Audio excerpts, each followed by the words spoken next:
Hello and a very warm welcome to all on Game On. I'm Meha Bharadwaj Alter. Every 4 years, we wait for the biggest sporting event on the planet, the Olympics, where the world's best athletes compete to become the champions in their discipline. Over 10,000 athletes from more than 200 countries have descended on the City of Lights, Paris, and are aiming for the ultimate sporting glory for their nation, an Olympic gold medal. The opening ceremony will be held in a quaint setting on the River Seine, and boats will ferry the athletes who've already now reached the village. They've settled down. So over the next half an hour, we will look at how India are expected to do in Paris. Can they better their medals tally from Tokyo 2020? Can India reach their first ever double-digit mark? That's the conversation we're going to have today. India have sent a 117-member strong contingent who will participate in 16 disciplines with double Olympic medalist PV Sindhu and the veteran table tennis player Achanta Sharat Kamal as the flag bearers for the opening ceremony of this edition. Athletics forms the biggest group of 29 names in the Indian contingent, followed by shooting, in which 21 athletes will take part, and then hockey with 19 of them. So much to look forward to. Joining me now is a senior journalist, somebody who's, covered the Olympics over the years, someone who follows Olympic sports in India and internationally religiously. Vinayak Padmadev, thank you so much. Welcome to the show. And this is over the next 15 days or so, it'll all come down to whatever our athletes have done in this Olympic cycle, isn't it? I mean, it'll come down to who performs in what way, and of course, then the ultimate glory when one of them wins a medal. But this is so much fun. As journalists, I love this period, and I'm sure you do so as well. So first of all, thank you, Meha, for having me here. And as you have rightly pointed out, the actual fun starts now. I mean, obviously, for people like you and I, we love sport. That's why we became sports journalists. It'll be fun for us, but not so much for the athletes, because there'll be a lot of butterflies. There'll be lots of last-minute adjustments. There'll be lots of last-minute calculations to be done. They need to first acclimatize to the conditions. I'm sure that it's like a little hotter than normal in Paris. So there are a lot of factors that they need to, put their minds to before they, take part earnestly. And hopefully enjoy the environment and the sports programs. Yeah, it is just as huge in the Olympic Village for these athletes because they meet some of the biggest superstars, in different sports. There's going to be a Rafael Nadal that people would, I'm sure, look forward to meeting. So whenever you talk to these athletes, they've got wonderful stories about the village itself and, having 10,000 athletes in that village living together. So that's another experience that they never forget. But now we're talking about how many medals can India win in this Olympics. So the anticipation as it builds up, who are India's top medal contenders?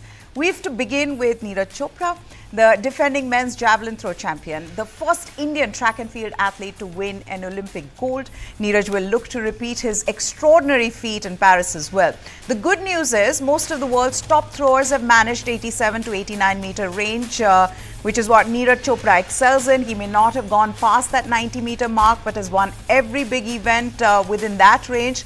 The one thing, though, that can work against him is the fact that due to an adductor injury, he has not competed in many events. So how ready is he for a big competition like the Olympics? That needs to be seen. And as Vinayak was saying as well, that, there are so many things that athletes need to acclimatize to, be it the weather there, the temperatures, like he said, are high. So, how do athletes adjust to that? Then the pressure of expectations, you're just given that one moment where you need to showcase all that you've learned in the last 4 years, all that you worked on in the last 4 years, and that is difficult for these athletes. But Vinayak, let's talk about Neeraj Chopra and his chances. Of course, the biggest medal hope. I think all of us feel like given what we have seen and the field around him, you feel like he does have that chance? What do you think? As you have rightly pointed out, he's our biggest medal hope. But we also have to talk about a little bit about him coming into this Olympics with an adductor muscle issue. Right now, I was speaking to a few of the his support staff, and I was told that he has only started full swing sections last week. So as of now, we really don't know as to how has he recovered fully. Is there still some issues going on? So we'll have to think about that as well, because starting off, first he needs to be in the top 8 to qualify for the finals. Right? For that to happen, he'll have to at least. There are 5 pros. So knowing Neeraj, we want him to finish the qualification in the first 2 shows, correct? Absolutely, So if that happens, and then just another day to work on his body. But knowing Neeraj, he keeps his body fit. He knows what he needs to do, and he never takes the pressure. So let's hope for the best. And like you said, he's our biggest medal hope for sure. Okay, then we've also got to talk about the Indian men's hockey team. They are the reigning bronze medalists from the Tokyo Olympics. They will want to give a perfect farewell to goalkeeper P.R. Shajesh. He's playing his last Olympics by changing the colour of the medal. The team is a good mix of youth and experience, led by captain Harmanpreet Singh. He's one of the best drag flickers in the world. Add to that the creative brilliance of Vice Captain Hardik Singh in the midfield and the experience of Manpreet playing his 4th Olympics along with Shajesh. Craig Fulton's boys, they do have what it takes to be on the podium again, but they will need to win their first 3 group games against New Zealand, Argentina and Ireland. So that in their group, these 3 games are very important to make sure that they make it to the knockouts. Their last 2 games are against Belgium and Australia. And we know they're going to be difficult opponents for them.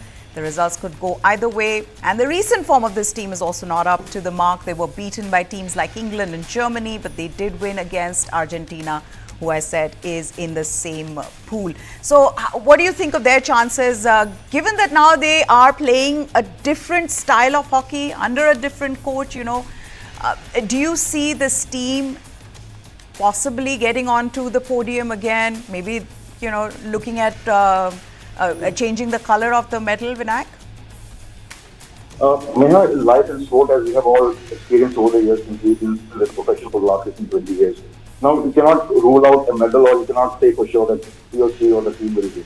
Yeah. But like you pointed out, there are few question marks about the form of the team and the way they have their setup is. It's more defense oriented rather than attack oriented, previously under Graham Reed. So we'll have to again factor in these moments also. And also, I don't know whether you, of course you would know, we went to Australia and we got beat 5-0.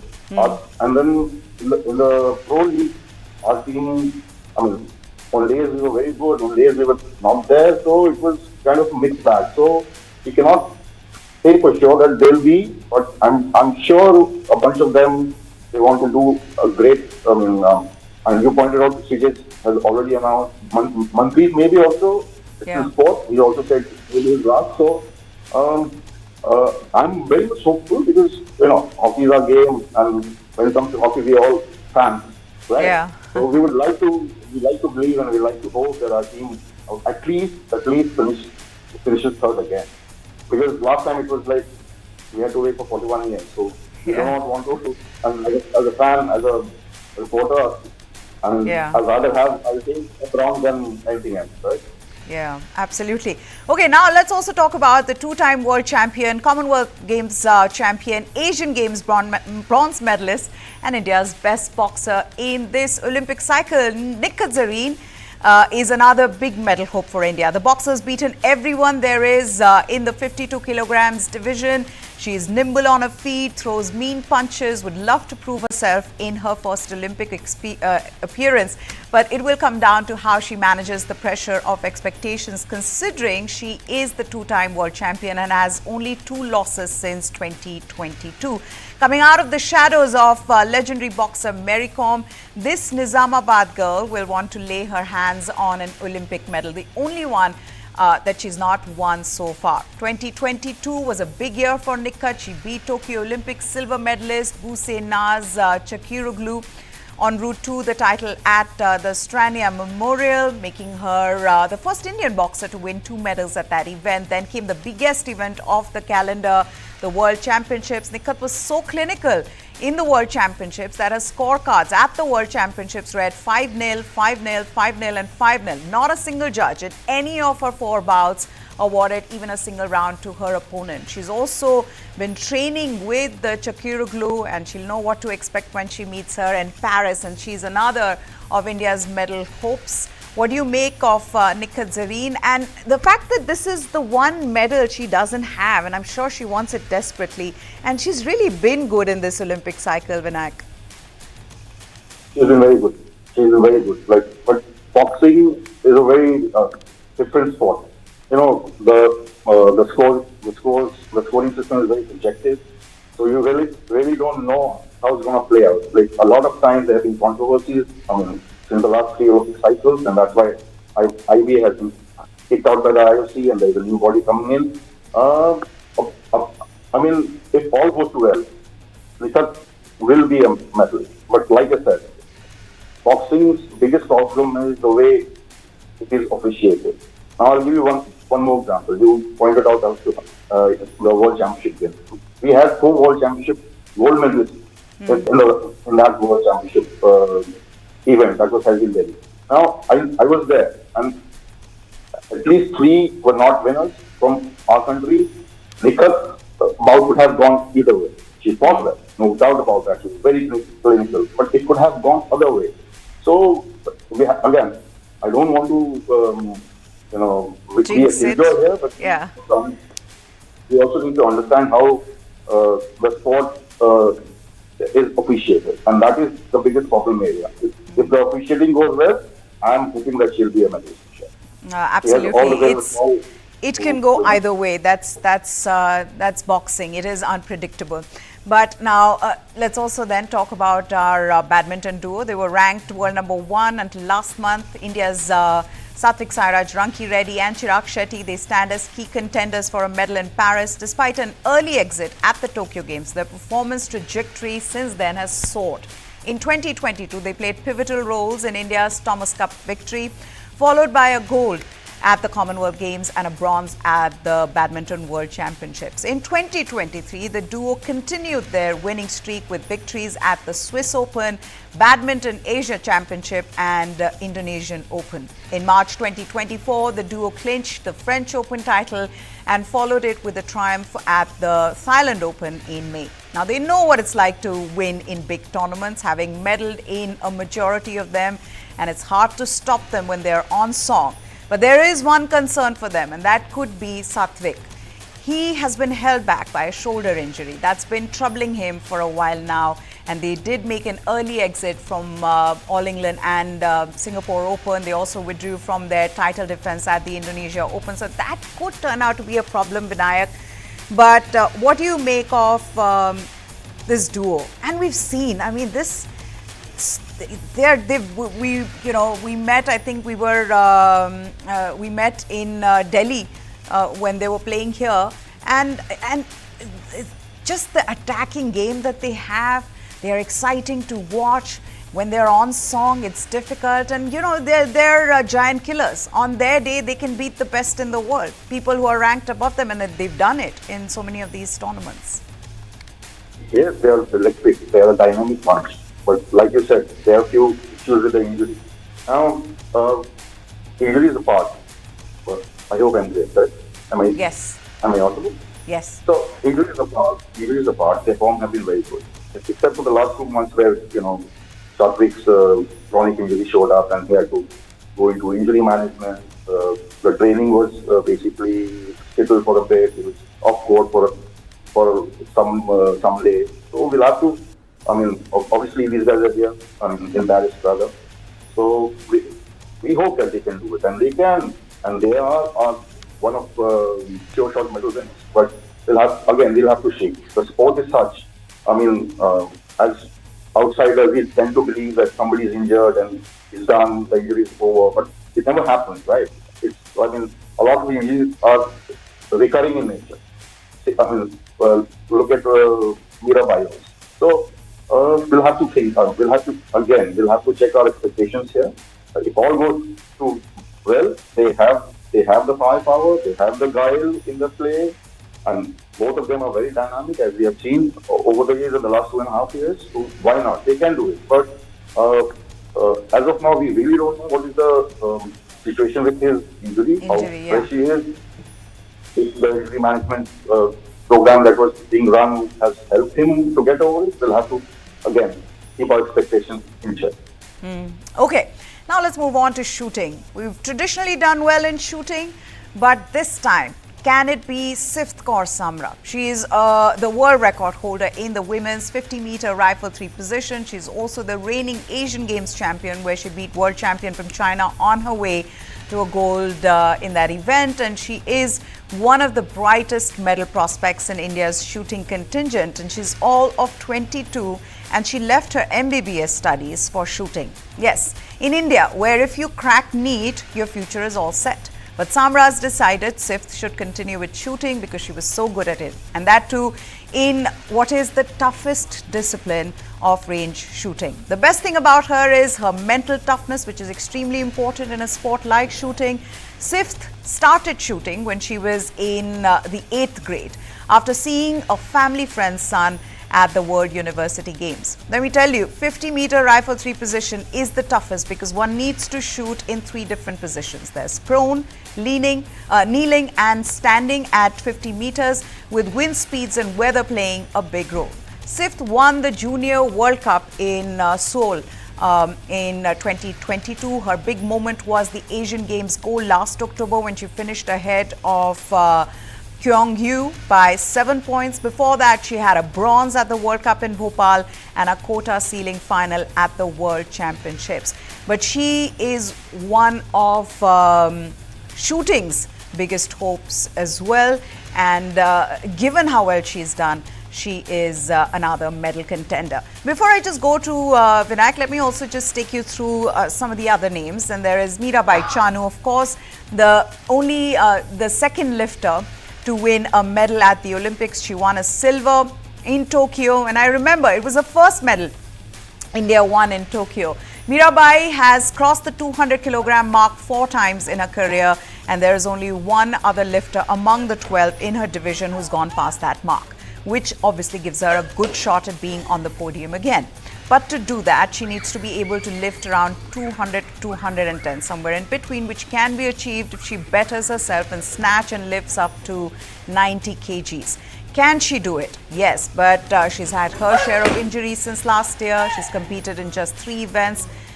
At the moment, again, don't know a lot about her fitness. Maybe she's completely fit and then she'll be unstoppable. But yeah, she hasn't had the best preparation for an athlete going into Paris. So those are the other 2 contenders, and there are a few others as well. The ones that we believe who've done well in this Olympic cycle. Vinayak, it's a difficult one, really. Of course, as Indians, you want them to do well. You want a lot more medals, but we are looking at it realistically.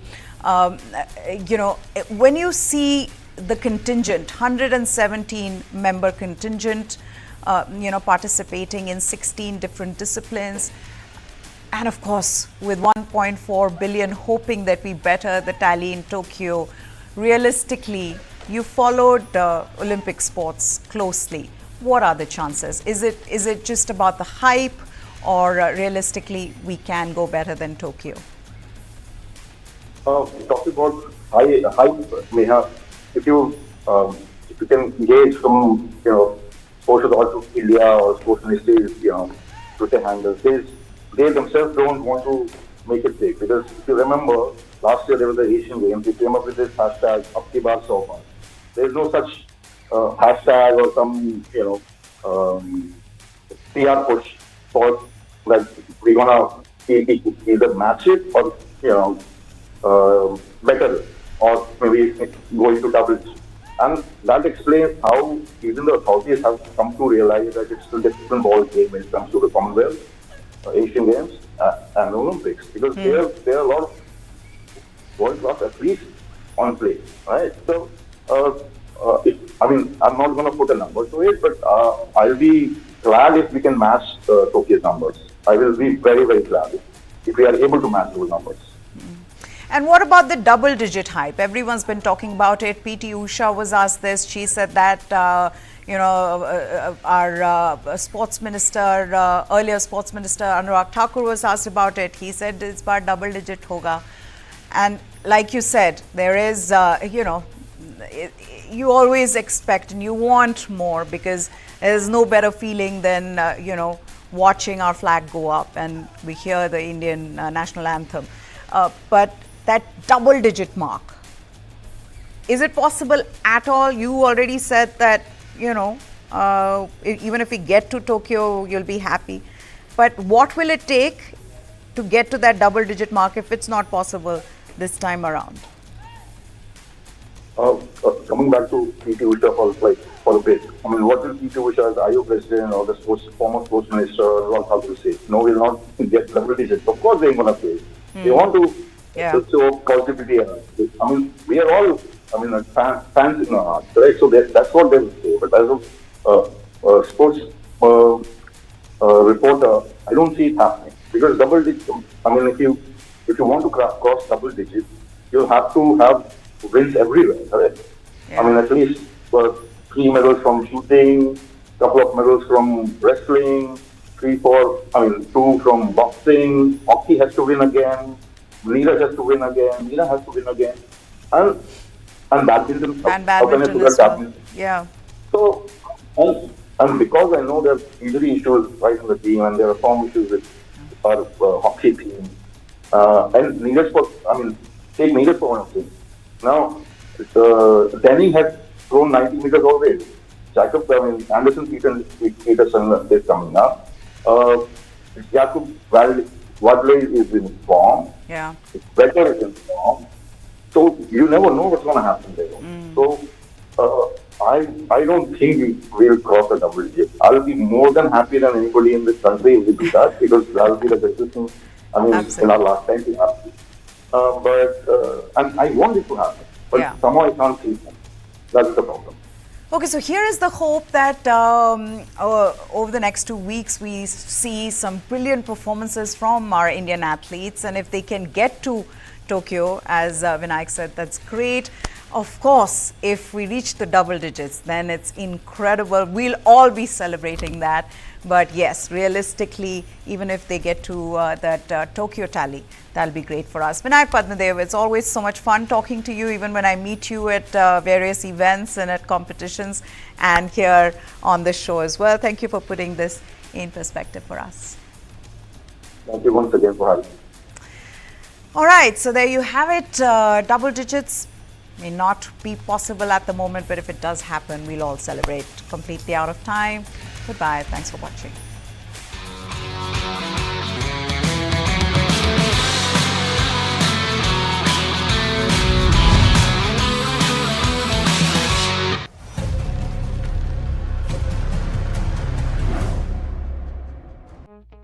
Maharashtra Deputy Chief Minister Ajit Pawar is looking for an image makeover. Pawar has started using the color pink in abundance at all public forums. Whether it is his jacket or the dais of his party events, they are all doused in pink. The Nationalist Congress Party chief has adopted a new strategy along with adopting pink with a vengeance. Why is Ajit Pawar painting his party pink? News 9 Plus decodes. Ajit Pawar is known as a straightforward leader. He talks in a no-nonsense manner with almost everyone. He rarely exhibits his humorous nature in public. Few people have seen him smiling. All these characteristics are not received well by the general public. What is Ajit Pawar's makeover plan? Pawar has appointed a public relations firm called Design Boxed for his image makeover. The company has earlier worked with the Congress in Rajasthan and Karnataka. His lieutenant, Praful Patel, approached Design Boxed for a deal ahead of the assembly elections in Maharashtra. Elections are due in October. Acting on Design Boxed advice, Pawar has begun to paint his party pink. He has started wearing pink jackets. The backdrop of his party and the dice at the party's events are also painted in pink. The PR company also has advised Ajit Pawar to change his overall vibe. It wants him to keep a smile on his face while giving sound bites to journalists. The company has also advised Pawar to make witty comments. The results are visible. Earlier, whenever reporters asked Ajit Pawar whether he would mend fences with uncle, he lost his temper. Now, if a reporter asks him whether he would return to Sharad Pawar, he smiles. Ajit Pawar then asks reporter whether they plan to stay in their current job for the rest of his life.